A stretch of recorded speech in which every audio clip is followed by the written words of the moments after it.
All right. Let's start off by saying Barakatah Yahweh, Ba'ashem Yahushai, Ba'ashem Ruach Kodash. Welcome to another live lesson. The name of this one is My Testimony on the Cornelius Counsels.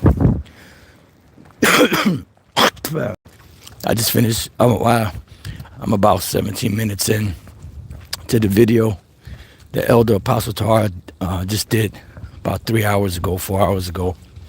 And he was mentioning about the councils that we were having at the House of David, which, as he said, it was named House of David after King Mashah. And after a certain period of time, they ended up kicking him out because of some stupid dream Bishop Nathaniel had where he was in pork juice or something like that, on something, or rice or something like that. I forget exactly all the details. But that's the reason why he said he's not King David, you know. But nevertheless, you know, those councils were wicked councils. There were 3 councils, and they were stopping the, speakings, from happening, so they could hold these wicked demonic councils. Matter of fact, let me get this one quick precept, since it came to mind. Let me get that. And I got another one, but I'll save that for later. And this is in the book of Psalms 1:1. Blessed is the man that walketh not in the counsel of the ungodly, nor standeth in the way of sinners, nor sitteth in the seat of the scornful. And I believe, if I'm not mistaken, the elder Apostle Tahar told him he didn't want to be a part of that council anymore. If I'm not mistaken, he could correct me if I'm wrong. And they asked him why. He said because it's wicked, something along those lines. And indeed it was wicked. It was one-sided. Man, we could go on for days and days.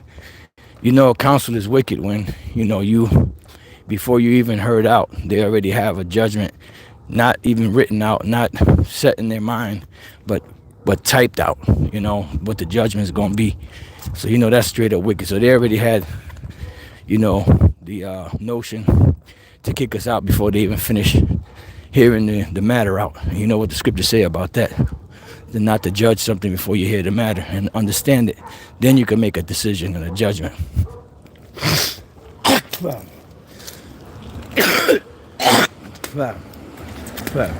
Salakia. All right, so what I was going to do is just take it back to show you how it got to this point. Now, there was a brother. He was actually from South America, and he looked like a straight up Edomite. And we had this is when we still had the Passovers together. We had a Passover at Union Square, and while we were having the Passover there, I saw him in line, to go get his food and whatever the case was. And I looked at him, and I said, I'm going to make it my mission tonight to speak to this brother, try to comfort his spirit, because I could imagine what he's going through, because I was going through, that Edomite demon fucking with me. So I could just imagine what the brother was going through, So this is the reason why I approached him. And eventually when I approached him, we started talking, and I was, trying to give him comforting words, as to, just keep on doing the work, keep on fighting. The Lord got you in here. I forget, all the particulars, but I know it was set up to basically comfort him. And out my peripheral, I saw Saaja, that wicked Judas goat. He was kind of kept inching back to where we were, trying to play it off. But I saw that joker coming a mile away, inside joke, and they kept, pulling back. But what he was doing was he was pretty much ear hustling, to see what I was talking to the brother about. Now, as a leader, I don't blame him, because, you don't really know who I am, and you want to make sure that your flock is being fed the right information, even though all I was doing was comforting him. But on the other side, he's just a sneaky bastard, because he should have just came over there and said, hey, Shalom, brothers, what's going on over here? I would have respected him more if he would have did that. So nevertheless, we exchanged numbers, and we were keeping in touch, sending each other letters, I believe we called each other a few times on the phone. Yeah, we called each other a few times on the phone, just chopping it up. And eventually, these Cornelius councils happened. And after the first council, after the Apostle Gabar, which they thought they were going to make him look foolish, because he wanted Apostle Tahar to go into the Cornelius thing, because Apostle Tahar was the head of over our group at the time, not hot dog head. And pretty much, he wanted him to go and teach it. But they were like, no, we want you to teach it, because they were hoping that Gabar would fall on his face. And by the time Apostle Gabar finished going through the chapter, everybody was silent. And one brother there, Ibari, I think his name was, he stood up, he said, look, brothers, me and this man had some things, going on in the past. He was a Benjamite, Salaki from our lousy Benjamite accent, but I look in this man's eyes and he's telling the truth. So even he saw it, and even Yum saw it. He said, look, man, I see something about you guys in here, man. You're afraid to accept new stuff, man. I see something about you guys.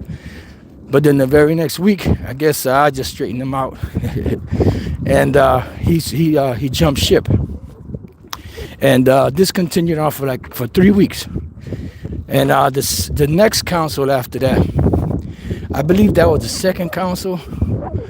Or was that the third council? No. Well, at that, once the first council finished, they said, all right, well, this is the agreement. Nobody outside of this council is supposed to speak about this to anybody else. So we all agreed. And hey, no problem. So I'm not sure if that was the second council where they did that with the phone and everything, or if that was the third council. I can't remember. That well. I know the apostles and the bishops, they remember better than me on that. But he, during the week, had called me. The same brother from Boston had called me, and we were chopping it up on the phone, and he was asking me about the Cornelius thing. So now, he wasn't at the council. So how did he know to ask me that? But I was naive, at the time. I'm thinking he's still a brother, so I'm gonna still try to, work with him. And he's asking me questions of this, that, and the other. And the last thing I said to him was, well, as far as that's concerned, I said, the Spirit's gonna work it out. And I did say that. But when we got to the council, they brought it up. And I did tell them the Spirit's gonna work it out, but the way they posed the question was that, because we spoke about many things, and that was the last thing we spoke about. So they, they were trying to box me in the corner. So I had said no at the beginning. And I felt bad when I said that, But then as soon as I said that, it's like a spirit was on me to say it, which, like I said, I felt fucked up afterwards. But what happened was they started, fumbling with each other. They were trying to get the brother on the phone, get him on the phone. And they were trying to grab the phone. The phone wasn't working. They were dropping shit, running into each other, looking like a bunch of Keystone cops. Those of you brothers that's younger won't know about that. But you could type in Keystone cops. I'm sure it'll come up on YouTube. A bunch of bumbling, fumbling clowns. And they were like going back and forth, And it didn't work. Because all I was trying to do was help the brother. I was trying to be there for you, dog. And inside joke. But they kept on for at least a minute or two trying to get their brother on the phone. They couldn't get him on the phone.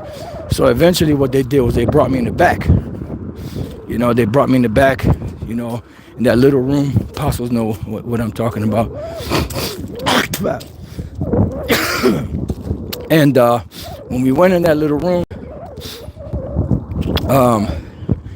they got him on the phone and they asked him, did so-and-so and such and such say this, that, and other? And he said no. So they couldn't, it was like the Lord just shut them down in every way they could go. And when they tried to bring it back up in the council, I said, well, if we weren't supposed to speak about this, because they put me on the spot, if we weren't supposed to speak about this, if no one that was in the council, or we were supposed to speak about this, how did this man know to call me when he wasn't even a part of the council unless Boston told him? And they were like, they got all pissed off and mad because it was the truth. How the fuck did he find out? Because Saaja, that devil, put him up to it. Told him to call me because they were trying to crucify me. And you got to remember, like the apostles, they were pros at being brought to council. They knew how to bob and weave, all those spiritual demonic darts that were thrown at them. But I was brand new to that shit. That shit was like, I was a nervous wreck, inside, because I never been through any councils like that, so, nevertheless, they, it died down. I believe that was the second council, and then we had to have a third council. And in the third council, that's when they had the judgment already written out, typed up, should I say, on what they were going to do to us, So that was a straight up wicked council. But I just wanted to give my testimony on it, and that's like the best I can remember. And I just wanted to leave you with this two precepts, if I remember both. The first precept is in the book of Isaiah. Matter of fact, you know what? Let me go to the book of John first. First St. John 16. Because, the Lord comforted us after that, because right after that happened and we got kicked out, that's, we already knew that the nations couldn't be saved. We already knew that the Gentiles were Israelites. But after that wicked council, the Israelite foreigner, or the Gentile Israelite foreigner, topic exploded, to where great understanding started to come more and more, into view. Because not only was Acts 10 and 11 dealing with Israel, but also Romans the 11th chapter was all dealing with Israel, the ones that were grafted in, And Apostle Gabar spoke to Apostle Tar that same week, and he told him, well, Romans 11, so on and so forth. And that same week, the Bishop Manatazak and myself, we were going through it, and we was like, hey, wait a minute, what if these got to be Israelites, But we had got stuck at one particular point, and we kind of like just backed up off of it. And when Apostle Gabar came up that Tuesday, and we had the class, he brought it up. He said, look, I got something to tell you, but I'm not going to say it. It's a particular chapter, something like that, that's dealing with the Israelite foreigners. But he never said what the chapter was. And I gave him a ride that day, to the train station in the Bronx. I took him all the way to the Bronx. And I said, yeah, I know what we're talking about. He said, what? He said, the Romans 11 chapter is, it's talking about the Israelites. Yeah, his eyes lit up. He said, yeah, So the Spirit, opened that up greatly after that wicked council, man. So it was beautiful. But anyway, St. John 16 and 1, it says, these things have I spoken unto you, that you should not be offended. They shall put you out of the synagogues. Yea, the time cometh that whosoever killeth you will think he doeth the Most High service. Right. And then the guys could have killed us. They would have, because Taza Joke jumped up and said, if this was the kingdom, the Most High, if this is the kingdom, you would be put to death. To death. Pastor Taza said, man, sit your ass down. And he sat down, just like Rosa Parks did. And this is Isaiah 66. And let's see.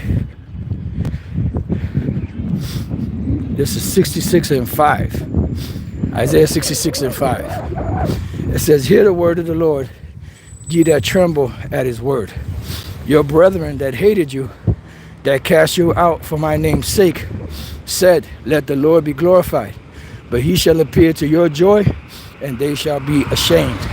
That's right. So they're going to be ashamed for what they did. And it's so much so now that some of them, well, they're teaching now that, that Cornelius is an Israelite, but they never apologized and they never told their congregation or anyone else that they were wrong in what they did when they kicked us out. So yeah, I just wanted to give a few words on that, and hopefully it was edifying. Just to brief you or keep you up to date on that history as best as I remember. Shalom.